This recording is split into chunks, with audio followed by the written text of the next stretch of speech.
Tonight you'll do the same thing you always do. Pull the blanket up, scroll for 20 minutes, get up once for water you didn't need, and fall asleep in a warm, locked, quiet room. Now delete all of it. No blanket, no phone, no walls, no door. Just you sitting on bare ground wrapped in animal skin, listening to something heavy moving through the bushes a few feet away.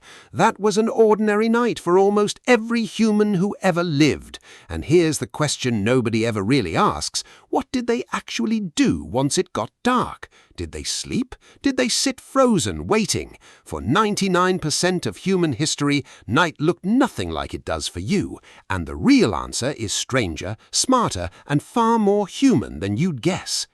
Go back before fire, before real tools, before anything you'd call civilization, and one basic fact ruled everything.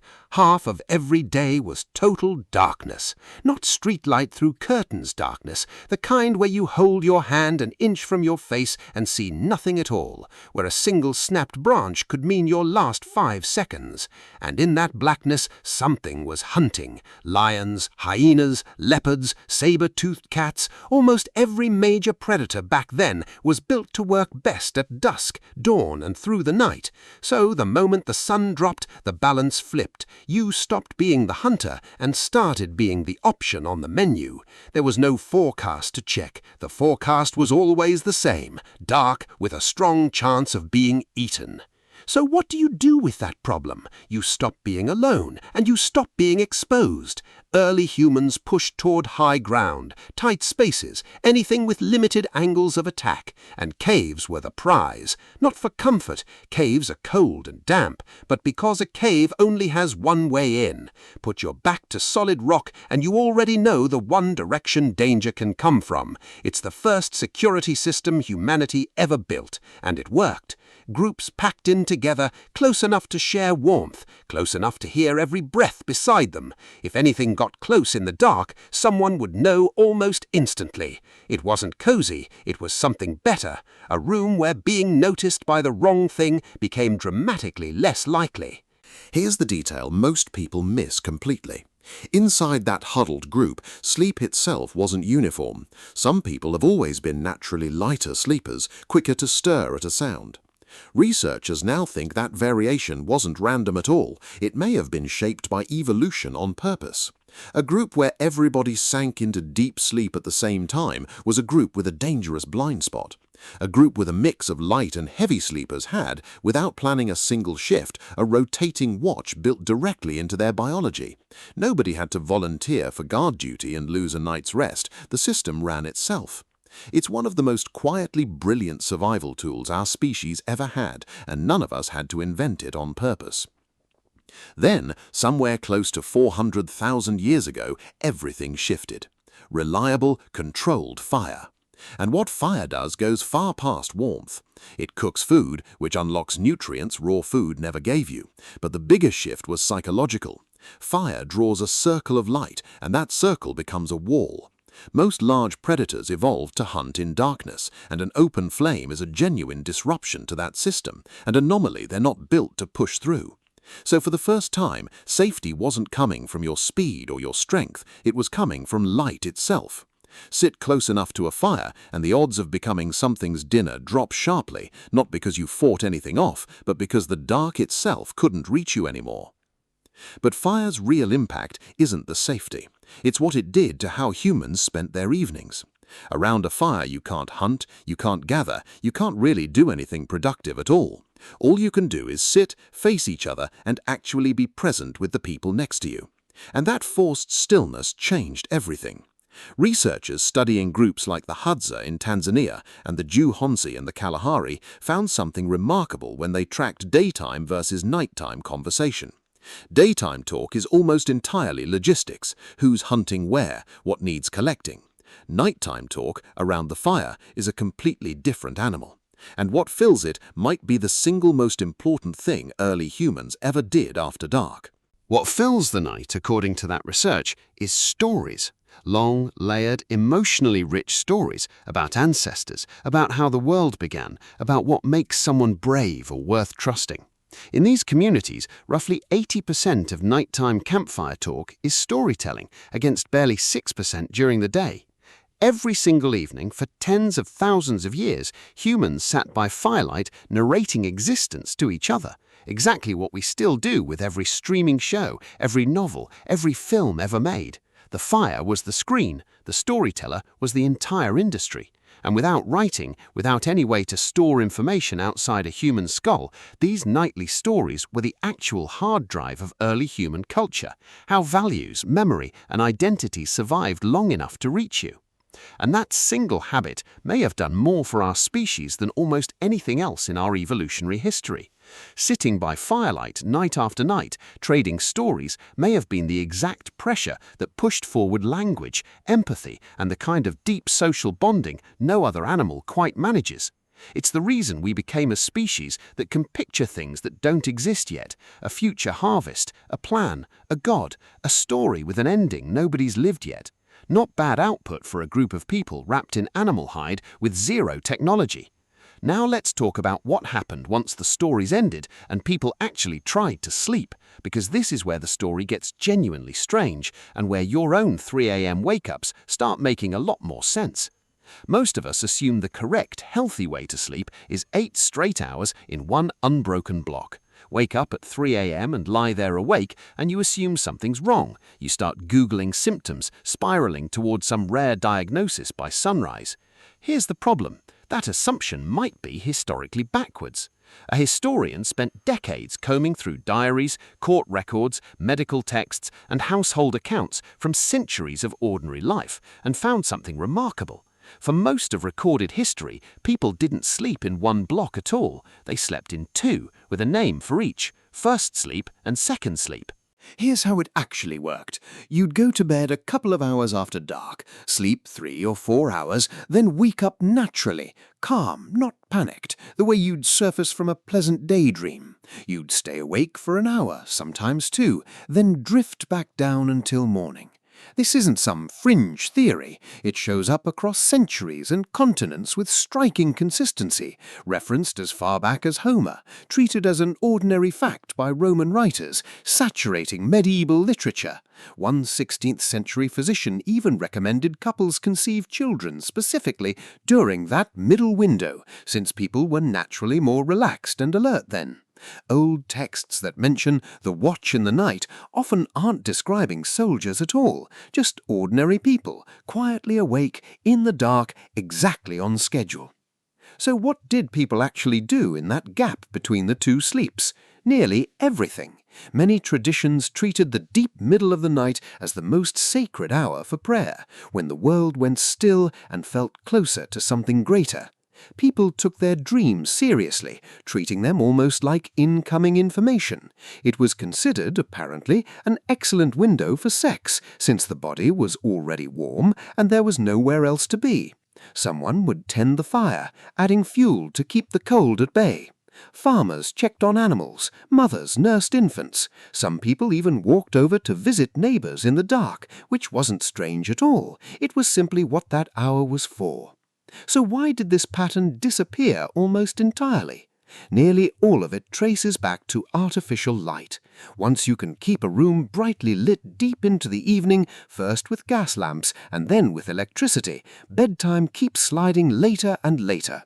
Total sleep time compresses. The natural gap between first and second sleep gets swallowed into one long block, and suddenly, waking at 3 a.m. doesn't feel like an ancient rhythm doing exactly what it always did. It feels like a malfunction. Which means if you've ever woken at 3 a.m. feeling strangely calm and clear-headed, lain there thinking for an hour, then drifted peacefully back to sleep, you're not broken, you're not anxious, you're not developing some disorder.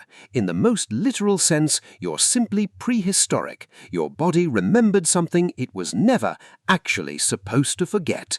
Let's go further back, because ancient sleep gets even more impressive the deeper you look. Early humans didn't just collapse onto bare rock and hope for the best. Archaeological work at Border Cave in South Africa found that as far back as 200,000 years ago, people were deliberately building sleeping platforms out of layered grass and leaves, and underneath those layers, researchers found ash, not stray ash from a nearby fire, ash placed there on purpose. Why?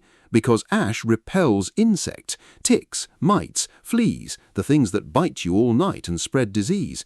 Someone, 200,000 years ago, noticed the itching stopped near ash, tested the idea, confirmed it worked, and passed it on. That's not luck, that's the scientific method running quietly in a prehistoric mind. In colder regions, Ice Age Europe, Central Asia, the enemy wasn't insects, it was cold severe enough to kill an unprotected person within hours. The fix was the same instinct as always, press together. More bodies in one enclosed space raised the ambient temperature enough to survive the night, turning a group of people into a living insulation system. It wasn't just comfort, it was straightforward thermal physics applied by people with zero concept of physics as a field.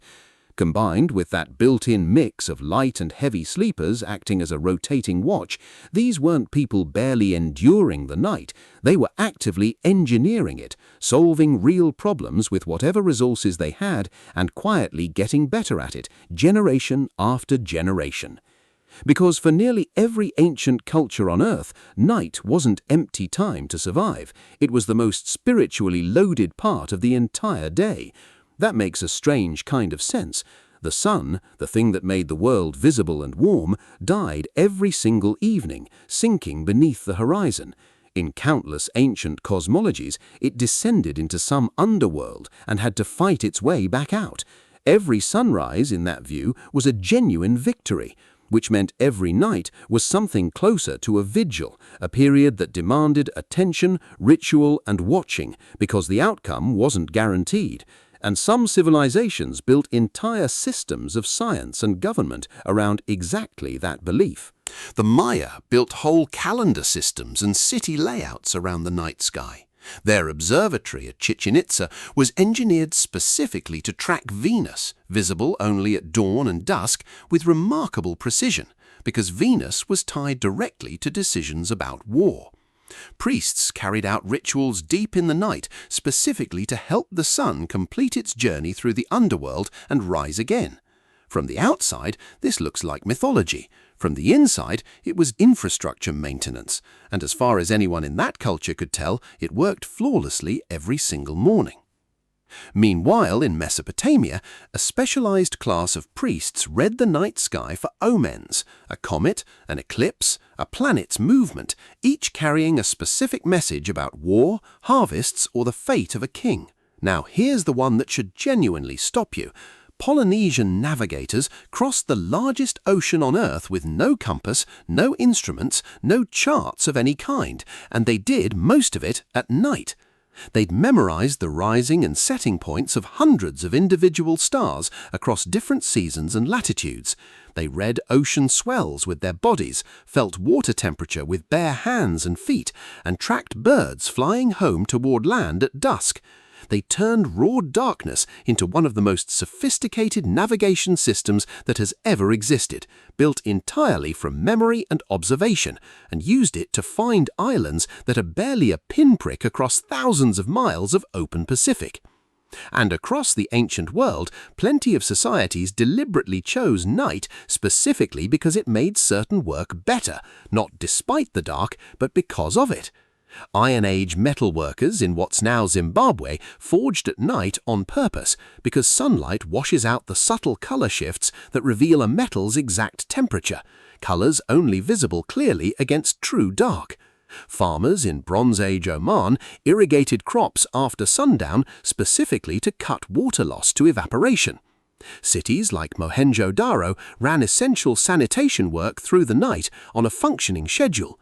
Norse communities burned whale fat lamps to keep working and socializing through Scandinavian nights, stretching nearly 20 hours long. Across totally unrelated cultures, darkness kept turning into a tool rather than an obstacle. So pull all of this together, because there's a real point sitting underneath every single one of these facts. When we picture ancient humans at night, we picture something small and frightened, people huddled on rocks just waiting out the hours until morning arrived. Night as an absence, a gap, dead time between the days that mattered. That picture is exactly backwards. Night was when culture actually got built through story, when people naturally split their sleep and used the quiet middle hours to think, to pray, to simply exist without urgency. When ancient minds read the sky as a genuine information system, when entire oceans got crossed using nothing but memorized starlight and the feel of water against skin. We traded almost all of that for electric light, and to be completely fair, that trade was absolutely worth it. Modern medicine, running water, everything that keeps us alive longer and easier than any ancient human ever had access to. But something real still got lost in how completely we collapsed the line between day and night. How little most of us now know about the sky above our own heads, or the natural rhythms our own bodies were built to run on before artificial light rewired the schedule. The campfire circle, the shared stories in pure darkness, that strange clear-headed hour in the middle of a split night, the stars once read fluently as a map, a calendar, a sacred text, now barely visible through the glow of a city. So the next time you wake up at 3 a.m., thoughts moving strangely clear through your head, don't panic and don't reach for your phone. Just lie there in the dark for a while. Think whatever needs thinking. Be awake exactly the way your ancestors were awake, quietly, completely, inside the same stretch of night that has always, technically, been yours. You're not malfunctioning. You're remembering something your body was never actually built to forget. If this changed how you picture a single ordinary night thousands of years ago, let me know down in the comments. And subscribe, because next time we're going even deeper into what your own body is still quietly doing while you think you're just resting.